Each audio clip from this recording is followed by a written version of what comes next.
So I have no conflict of interest. I have one research grant for study on purpura fulminans patients. So a couple of words regarding the pathophysiology of this abrupt and severe disease that you all know and which leads to a severe septic shock with an extensive purpura and mortality as high as 50% in some studies. So in the most usual form of purpura fulminans, which is related to an invasive meningococcal disease, it starts, I don't know where is the pointer, but it starts with translocation. Okay, it's not this one. It's not this one either. Okay, never mind. So it starts with a translocation of the meningococci from the ENT tract. Okay, it's here.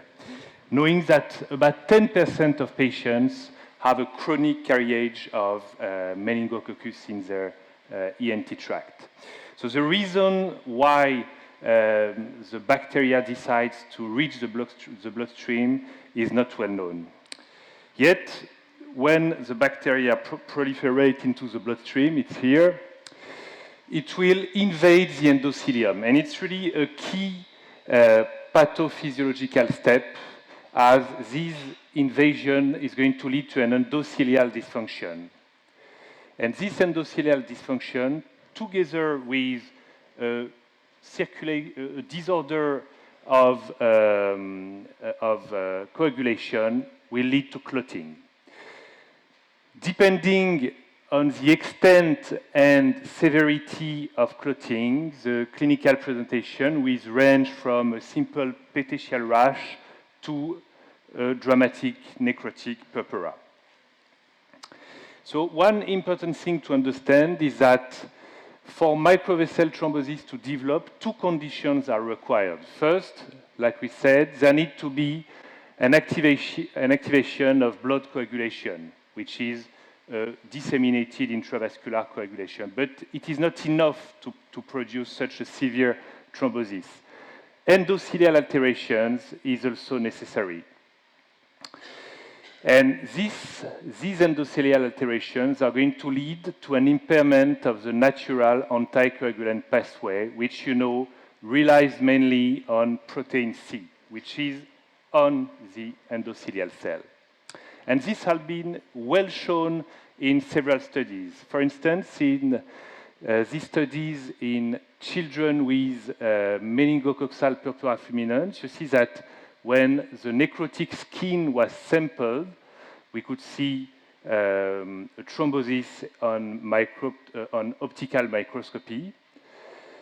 Interestingly, on electronic microscopy, the endothelium seemed to be normal, but when an immunoperoxidase staining was performed, it was quite obvious that there was an extensive defect in the expression of the protein C receptor, which again is a natural anticoagulant of the endothelium.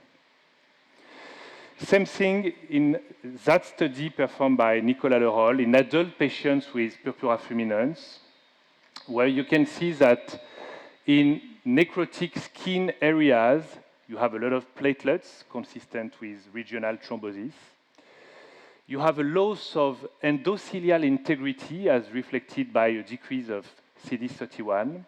And importantly, you have a dramatic decrease in the expression of two markers of the protein C pathway, namely thrombomodulin and the endothelial protein C receptor. And this was compared to normal skin regions of these patients and to control. So these data clearly show that for thrombosis to develop, you need not only to have disseminated intravascular coagulation, but also in front of this, you need to have a dysfunctioning endothelium. So in terms of epidemiology, as you know, the main pathogen encountered is the meningococcus, with in France between 500 to 700 cases declared each year. Most of the cases are related to serogroup B meningococcus. In the literature, there is some overlap between meningitis studies and purpura fulminans studies, and sometimes it's not easy to know what we're talking about. For instance, in some of these meningitis studies, you see that between 20 to 30% of patients were mentioned to present with a rash or with shock. Probably a good amount of these patients had a purpura fulminans associated with meningitis. On the other hand, in a recent series of patients with purpura fulminans, you see that among the 55% of patients who had a lumbar puncture performed, about half of them had a meningitis. Again, it is an association. So regarding the epidemiology and the microbiology of the pathogens involved, in adult patients, we have about 60% of patients having a meningococcus-related purpura fulminans and 22% of patients having a pneumococcus-related purpura fulminans. So it's quite different from purpura fulminans in children, where 90% of patients are meningococcus-related. In terms of clinical presentation, one interesting to notice is that there is a varying delay between the first symptoms and the presentation to the hospital, with the most severe patients, those that have a shock, arriving earlier to the hospital, as opposed to patients having only a meningitis who arrive later to the hospital. So you know the clinical presentation. It's a septic shock with skin lesions, but the severity of skin lesions can vary a lot, from simple petechial rash to the classical symmetric peripheral gangrene, and also a gangrene affecting non-acral regions. For instance, this 50-year-old male presented to the emergency department with cough, fever, myalgias. He rapidly deteriorated and required ICU admission with a multiple organ failure. The blood lactate level was 9 millimole per liter. He had an extensive skin necrosis, which you can see on these pictures. The skin PCR was positive for the meningococcus, and he eventually died in the ICU 6 days after admission. So it's really a caricatural presentation. If we try to look at the clinical presentation after separating patients into three groups, first, those who will survive without being amputated, then those who will survive but require amputations, and finally, patients who will die, you see that there is a striking gradient regarding age and severity of illness from the former patients to the later. Interestingly, patients who present with a headache or who have a purpura before being admitted have more chance to survive without amputation, probably because they present earlier to the hospital. And last, regarding biological abnormalities reflecting the disseminating intravascular coagulation, you see that there is also a gradient from the first patient to the most severe one, which is obviously expected, but quite reassuring to demonstrate. In terms of microbiological diagnosis, blood cultures are going to be positive in about half of patients. If you do a lumbar puncture, it will be positive in about half of patients. And one important message here is that you should likely do a skin biopsy and do a PCR for pneumococcus and meningococcus on it, because it is highly sensitive, and you will make some diagnosis if you do so. In terms of management, of course, the first thing to do is to administer to your patients antibiotics as soon as possible. And here it is also quite reassuring to see that when you do so, you will have only 4% of blood cultures as compared to almost 50% in patients who did not receive antibiotics before ICU admission. Same thing for the cerebrospinal fluid culture, which is positive in only 41% as compared to 72% of patients who did not receive antibiotics. Yet, this early antibiotic administration did not lead to a clear effect on survival, which can be somewhat disappointing, and which has been also showed by another study in children, where you see that those patients who receive early antibiotics did not show a better outcome than others. Probably this is due to a lack of adjustment on confounding factors. In our French study, you see that within the patients who survived without amputation, we had more patients receiving antibiotics before ICU admission as compared to the two other groups. But still, in the multivariable analysis, this effect disappeared. So what should we do to manage the disseminated intravascular coagulation? So there are no specific guidelines for patients with purpura fulminans. So we should refer to the usual guidelines who recommend transfusing platelets for patients with an active bleeding and less than 50,000 per millimeter cube, or for patients with a high risk of bleeding and less than 20,000. Regarding anticoagulants, so it's a complicated issue, but these guidelines recommend using heparin where thrombosis for patients with a phenotype of thrombosis, but they do not say what should be done when you have a low platelet count and thrombosis, which occurs in almost all these patients.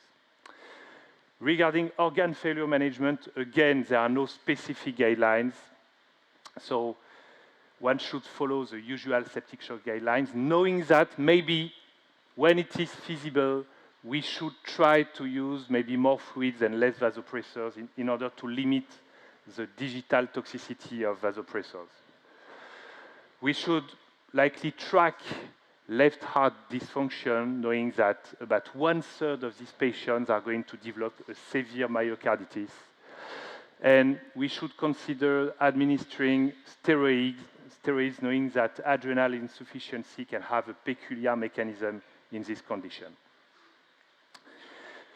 Do we have adjuvant measures to provide to these patients? Unfortunately not. The most promising one was activated protein C in this very subset of patients, but as you know, it is no longer available. Two other studies tried to target the endotoxin of meningococcus in children, but did not lead to a significant impact on important outcomes. A very important aspect of the supportive care is the management of necrosis. When should and how should amputations be performed? So the first message here is that a multidisciplinary management is necessary, and that no amputation should be performed in emergency, so that to give time and allow the necrosis to be well limited, to try to spare the length of amputations. Skin necrosis will sometimes require large debridements and skip grafts. Of course, in terms of outcomes, we have a high mortality, 41% in adult patients, and you see that among survivors, 28% of them were amputated, with a median of 3 limbs involved. So it's really a devastating condition. If we look at the factors associated with either amputation on the left or death on the right, you can see that having a meningitis is a protective factor for mortality. And on the other hand, having a pneumococcus-related purpura fulminans leads to a much higher risk of amputation. So this is really an important thing. There are a number of ethical issues regarding the disability that is going to be generated by skin and digital necrosis. Of course, there is no answer to these questions. A case-by-case and individual discussion should be done. I wanted to show you the picture of a patient we amputated of the forelimbs a couple of years ago, which we saw during a consultation visit a few weeks ago. And she had prosthesis of the forelimbs. She could send textos, answer the phone, and finally she said that she had no regrets. So I don't think it's possible to have a general rule for these patients. Thank you very much. So we are currently running a study, which we call the Hopeful Study, where we are doing interviews with purpura fulminant survivors, and hopefully we will collect some data that will help physicians to answer these very difficult questions.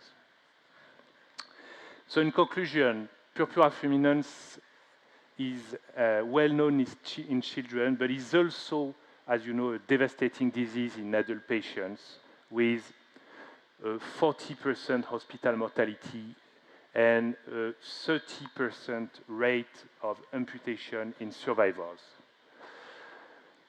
So obviously, the early management relies on the prompt antibiotic treatments and supportive care. The management of peripheral gangrene should not be done in emergency. Raises unresolved ethical issues for which I hope we will have new data in the coming months or years. And I thank you for your attention.